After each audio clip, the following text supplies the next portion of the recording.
Hi everyone, I'm Ben Wright, successful entrepreneur, corporate leader and expert sales coach to some of the most talented people our amazing planet has to offer. You're listening to the Stronger Sales Team podcast, where we bring together and simplify the complex world of B2B sales management to help the millions of sales managers worldwide build, motivate and keep together highly effective sales teams. Teams who grow revenue and make their businesses actual profits. Along the journey, we also provide great insights and actionable steps to managing your personal health. A happy and productive you is not only better for your teams, but everyone around you. So if you're an ambitious sales leader who wants to build the highest performing and engaged teams, Stronger Sales Teams is right where you need to be.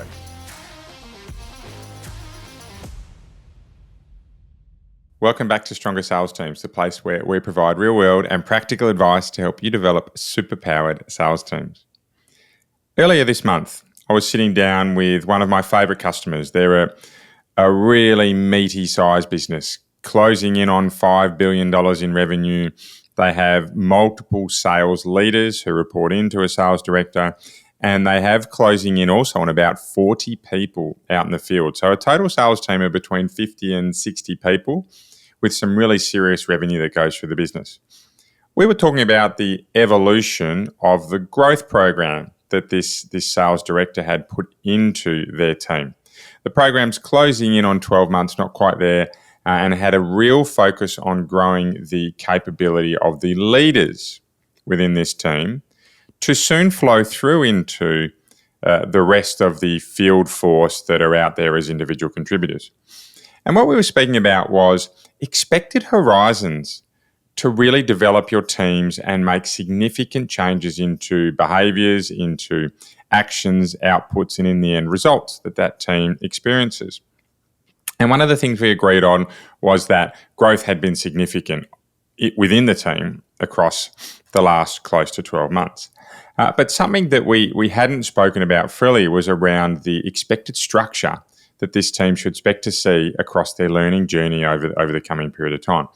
So I thought today this is a fantastic topic for us to talk through, and that's around how we can expect to see growth appear in our teams and some really common approaches and formats that I've used and the teams I work with have used to make sure that growth happens. And I think to do so, I'm going to focus in on one particular format that I think is the most powerful and the most commonly used, certainly within our business and within those that we work with, to make sure that growth happens. So very specific topic here today around making sure that we not only plan for growth within our leaders and within our sales team members, but how we can build a format that we know will work and some expectations within the business around how the following growth periods will roll out. So that's what we're going to buckle in for today. We're going to be really punchy and short and sharp in how we go through it. But of course, I'm always going to be available to anyone should you want to explore this a little bit more, because there is a lot more to it than what often meets the eye. Okay, so when it comes to growing sales in particular teams, we're dealing with a group of people who generally are professional relationship builders or influencers. And the reason that I think that's an important note to begin with is that these people are very, very good at presenting themselves in a manner that builds confidence. So often when we're talking to teams around their behaviours, around what they want to grow, around things that are really important to them, we get that facade that can come through of positivity and crisp communication and one that doesn't really scratch below the surface. So sometimes to get real growth happening within teams, we've got to be prepared to dig deep and go wide early. And that's why I love to really focus around behaviours as the first up port of call when it comes to growth within teams.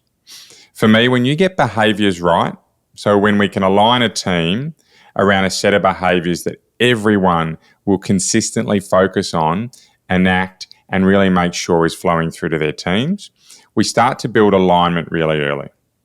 Now, that's not to say that your team might be sitting there now with broken behaviours. I'm not necessarily talking about working only on behaviours when we have a team who don't turn up on time, they don't dress properly, they're rude to customers, they don't follow through what they're doing, right? They're behaviours that we don't often see in teams we work with because they're very open to growing. I'm talking about how we take behaviours from perhaps a level of mediocrity around results, perhaps behaviours around looking at why things aren't working by first looking at others rather than within yourselves. Perhaps when we talk about not being able to have open and real conversations that get to the bottom of issues rather than those surface level courteous type of discussions that don't really solve problems. They're the type of behaviours that I'm talking about needing to optimise and grow to really see personal development across your team.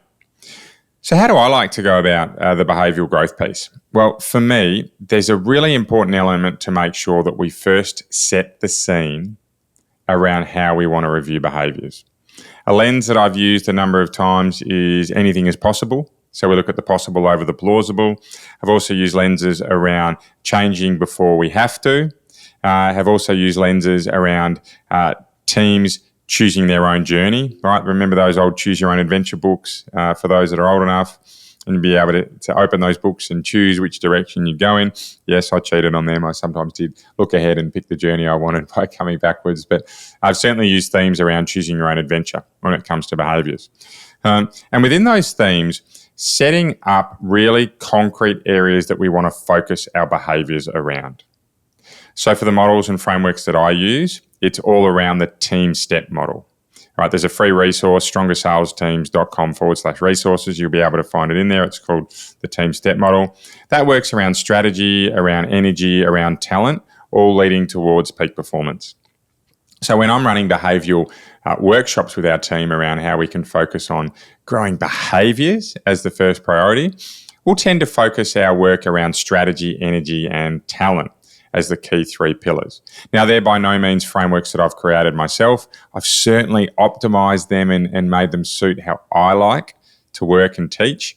But strategy, talent, and energy are three terrific ways that we can frame our thinking around behaviors.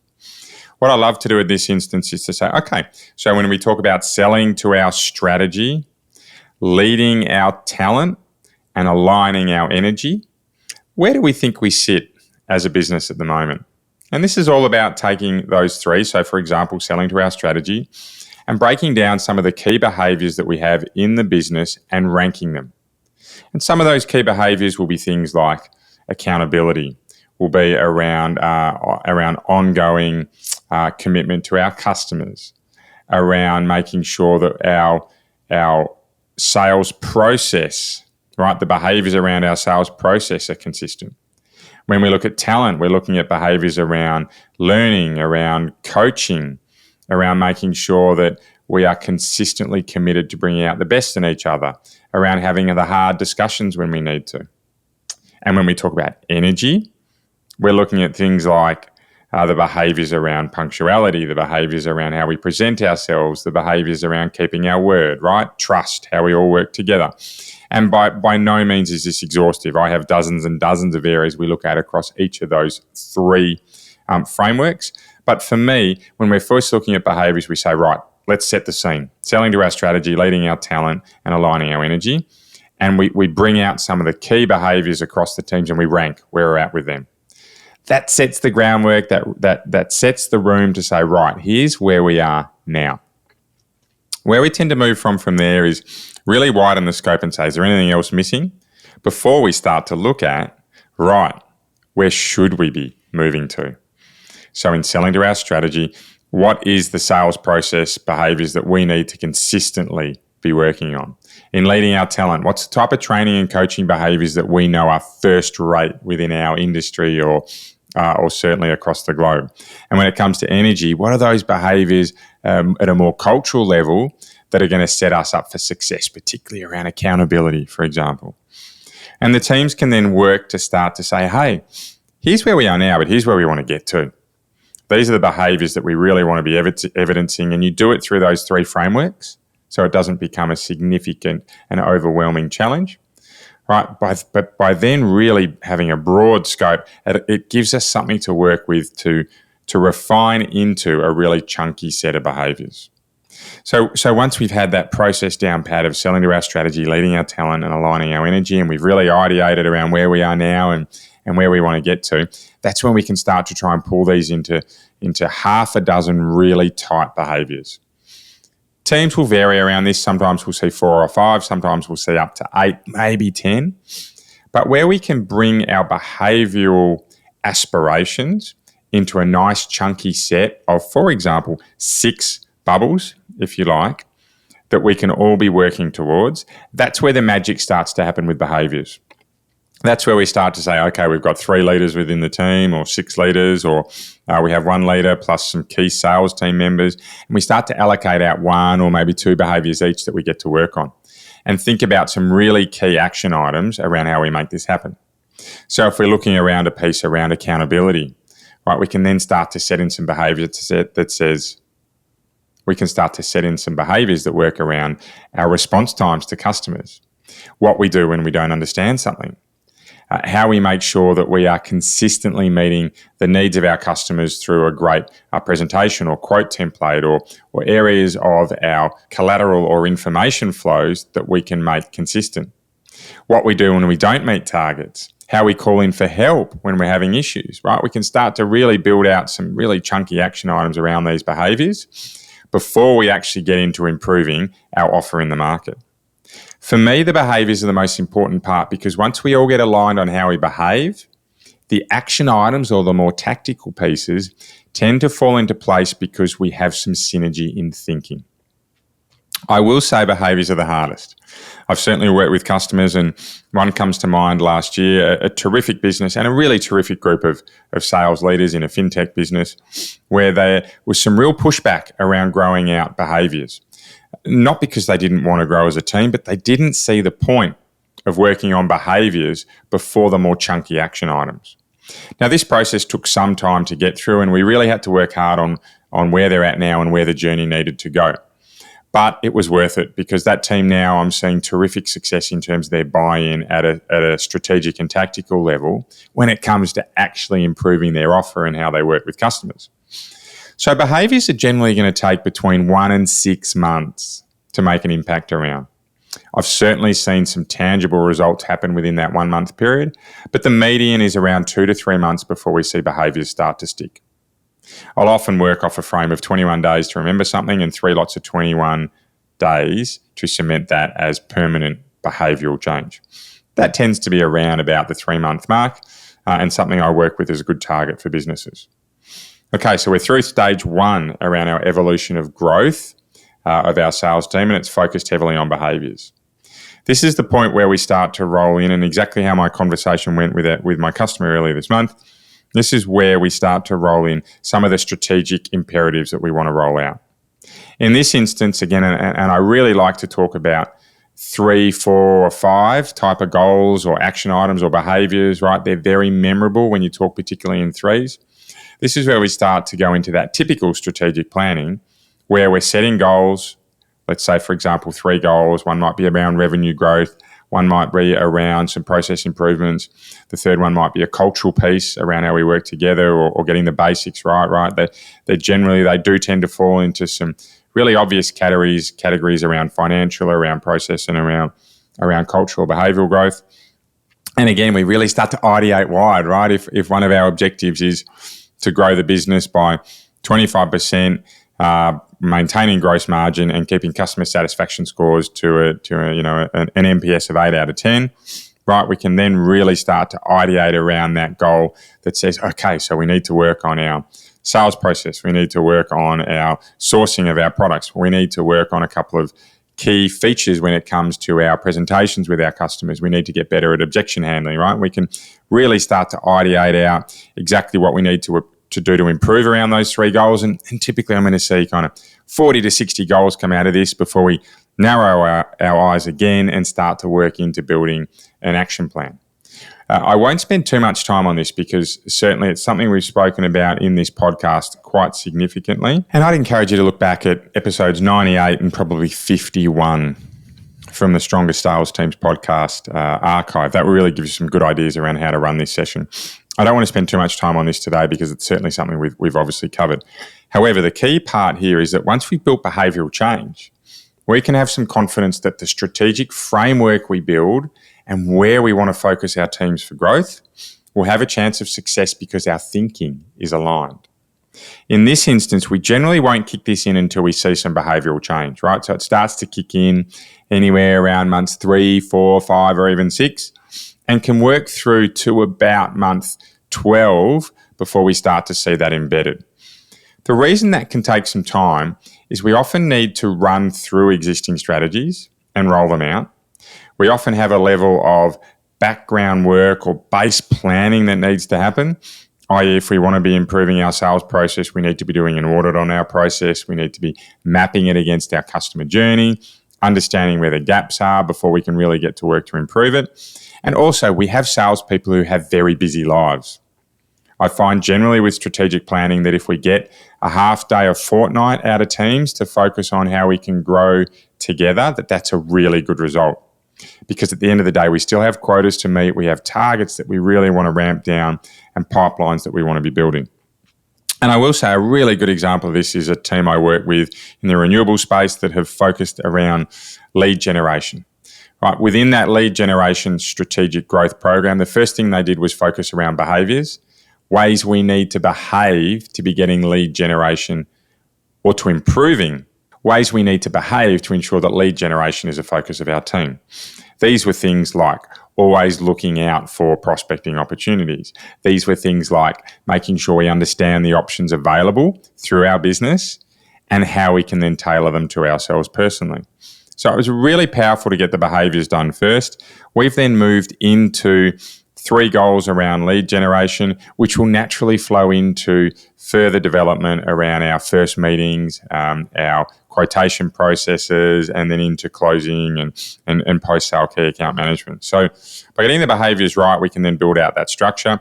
We're about 6 months into that program, and we're starting to see some results. They're not consistent, but certainly we know we're working around a set of behaviours and a key structure that we want to focus on for growth. So we're rolling through this program. We're into the second half of the first year, and in most instances towards the end of the first year, where we start to say, right, the focus now is on action and results. So this is where we start to roll in more metrics, more measurements to say, hey, here's what we said we were going to be doing as a team. We were going to focus on 25% growth, right, with a net promoter score of 8, and here's all the actions we're going to do around our sales process and improving our offer and making sure that we're running 2 people to every meeting, and that the customers who are longer than 90 days, we're putting them through a different nurturing program, right? All these things we said we were going to be doing, using our CRM really effectively, right? Are we doing them? And this is when we really start to measure that progress. Now, that's not to say that measurement shouldn't be there earlier on, right? But given that growth takes time, noting that salespeople have lots to do in their roles, generally tend to really hold back on the heavy measurement and essentially the compliance part of what we're doing until we've built some momentum. So we're out there, we're building the action plans, we're starting to focus in a more binary level on outcomes. And this is where we can start to see the rubber hitting the road and any cracks in the behavioural change or the frameworks that we've built start to appear. So it's not unusual that we'll go back to behaviours or back to the framework that we've set, the strategic planning kind of targets, and say, hey team, let's remind ourselves what we're out there to do. Let's have a look at what we've planned, and perhaps let's review it, refine it, and re-roll it out. So we start to say, you know what, maybe this didn't work. Some of these ideas weren't quite practical. We've had 6, 9, 12 months to roll them out. It's time to start to look at adjusting these or refining these before we get out to market again. It's at this point that I will say it becomes really obvious around those who are on board with the growth program and those who are not. Because those who are not, they won't have made much significant progress. Their well will start to run dry when it comes to ideas and how they want to implement them, and you'll start to get a little bit more pushback. Great time for you to know who's on the bus when it comes to continually improving and who's not, and the piece around attrition and turnover, probably starts to come into the equation at this point. So a really important message to add to this part of the strategic growth or the personal development program is that it takes time for us to grow and cement that ongoing change. So having a little bit of patience, really difficult for a lot of sales leaders in the market, but certainly being able to have that patience while we go through this growth period is really important.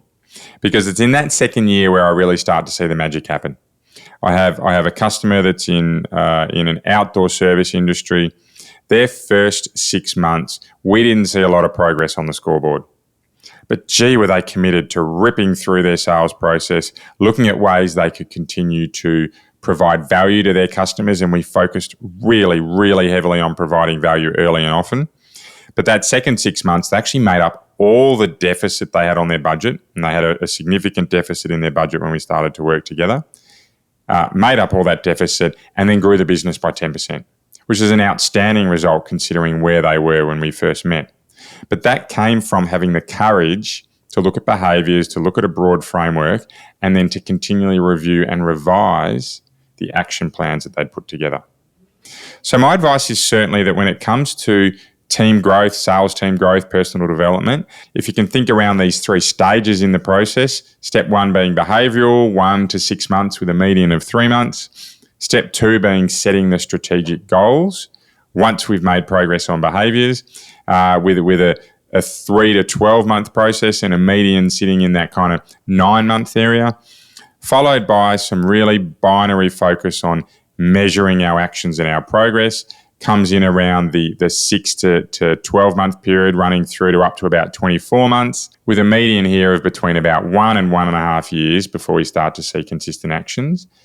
Well, then that gives you a really nice framework around how you can talk to your team around, right, we're in a process here that's going to take us 12 to 18 months. It allows to talk to management around a process that's going to take 12 to 18 months. But more importantly, a process that's going to stick. Because when we look for little sugar hits, they can often lead to significant detriments to our business 12 to 18 months down the track. I've certainly seen that, particularly across businesses with sales teams dominated by only a few people, where the sugar hits are influenced by those 1 or 2 individuals and the business starts to become really reliant on personalities rather than good system and process. And of course, that is a great stifler of growth. So I hope what we've gone through today is helpful for you around aligning how you can go about a process to grow your team. Clearly, there's a lot of work that needs to happen in there, and I'm always happy to talk to you about it. We have 5 steps that we follow around strategy, the second piece being sales process, the third one being metrics, behaviours and celebrations, fourth one training, and last but not least coaching, right, which we deliberately separate them because they're so important. Terrific framework, it works really well. So we do this every day, right? But I can recognise that for leaders, this is something that we don't undertake every day because we are so heavily involved in growing our team and making sure that they can do what they need to do. So I'm hopeful that this is helpful for you. Please get in touch with me if you need to, because I'd really like to talk through it with you. Before we go, something that from the health and fitness type of mindset that I love to share. I've just had 5 weeks away, my longest holiday I've had in quite a long time, and we had 3 weeks in America. And one thing I noticed is I put on a fair amount of weight, right? For me, it was about 4 kilos, 5% of my body weight, something that I have not done ever in my life. And it really impacted me when I got home. I certainly didn't have the confidence in my body that I had previously. But I think for me, the piece I'd like to share is that when you can be disciplined and get really clear around what you want to achieve, it's amazing how quickly you can turn that around. So it didn't take me long to get back into my regime, but what I did above everything else was that I prioritised that health and fitness as first thing in the morning. And it made sure that I rebuilt those habits really quickly. Those ones I'd stepped off from tacos and burgers. I think I could recommend a taco and burger place, at least one in every town that we went to across the states. But for me, it's make sure that as we come back into the new year, right, we're into the new year now, that we really start to make sure that those behaviours that we want to tick off, that we are setting ourselves up to do them. So a little bit of encouragement. I'm halfway there, by the way, to getting back to that level of fitness that I wanted, and it won't take me too much longer. But for everyone listening, thank you for today. Please keep living in a world of possibility, and you'll be amazed by what you can achieve. Bye for now.